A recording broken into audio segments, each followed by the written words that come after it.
Welcome back to Apex Sci-Fi. In the galaxy, heat is usually the enemy of order. Most advanced civilizations require cooling systems, stable temperatures, and climate-controlled environments. The Valkyrie supremacy were the masters of thermal regulation.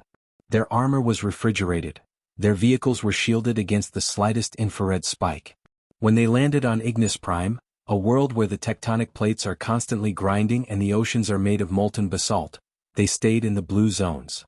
These were small, stable plateaus where the temperature stayed below a manageable 50 degrees Celsius. The humans are trapped in the ash wastes, High Prelate Vane declared from the safety of his air-conditioned command spire. The heat outside our shields is 400 degrees. The air is 30% sulfur. Nothing biological can survive 5 minutes in the open flow. We shall wait until their primitive bunkers melt, and then we shall claim the planet's rare crystals. Vane was a master of science, but he was a fool when it came to human history. He forgot that humanity spent thousands of years sitting next to open fires. He forgot that we are the species that forged steel in the heart of the flame. While the Valkyrie sat in their blue zones, Commander Elias Drax, Thorn and the 88th Ash Jumpers were swimming in the fire. The Ash Jumpers didn't use high-tech energy shields. They used dumb insulation. Their suits were 6 inches of layered ceramic wool and liquid nitrogen cooling loops.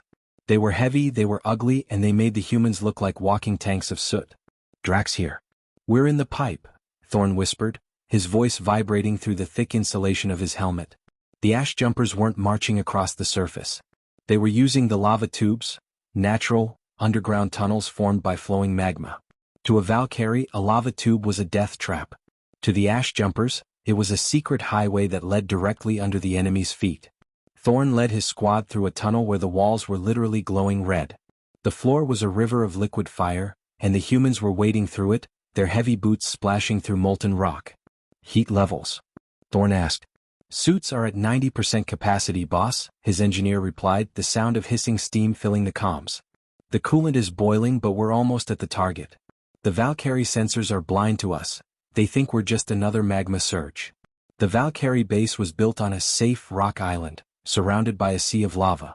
They felt invincible because no vehicle could cross the liquid fire, and no soldier could survive the heat haze. They left their floor vents open to help with the internal cooling of their massive servers. That was their mistake. Thorn reached the end of the tube, directly beneath the Valkyrie's primary reactor room. He didn't use a laser to cut through the floor, that would have alerted the sensors. He used a thermite spike. He jammed a physical rod of concentrated magnesium into the rock ceiling and ignited it. The intense heat of the spike, combined with the natural heat of the lava, melted a hole in the 3-foot-thick obsidian floor in seconds. Thorn burst through the floor like a demon rising from hell. He was covered in glowing red ash, his armor hissing with steam, his visor reflecting the golden light of the reactor. The Valkyrie technicians screamed, their delicate refrigerated skin blistering just from the proximity to Thorn's superheated suit. Contact. The fire is talking. A Valkyrie guard shrieked, firing a pulse pistol. The energy bolt hit Thorn's suit and was instantly absorbed by the massive thermal mass of the ceramic plating.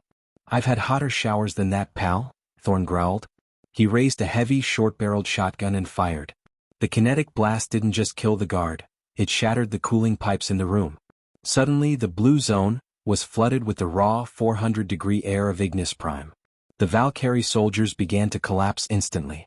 Their high-tech armor tried to compensate, the internal fans whining in a desperate attempt to keep the aliens cool, but it was like trying to fight a forest fire with a hand fan. The Ash Jumpers surged out of the floor, 20 soot-covered monsters of iron and steam. They didn't need to win a gunfight, they just had to break the air conditioners. They smashed the windows, sabotaged the cooling towers, and turned the pristine alien base into a furnace. High Prelate Vane was found shivering in a corner, his cooling suit failing, his skin turning a pale, sickly gray. Thorn stood over him, the heat radiating off his blackened armor in visible waves. You are not men, Vane wheezed, his breath coming in ragged gasps. You are volcanic spirits.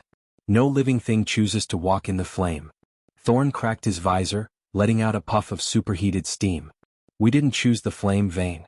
We just stopped being afraid of it. On Earth we have a saying, if you can't stand the heat, get out of the kitchen. And this planet? This is our kitchen. The Valkyrie surrendered Ignis Prime within the day.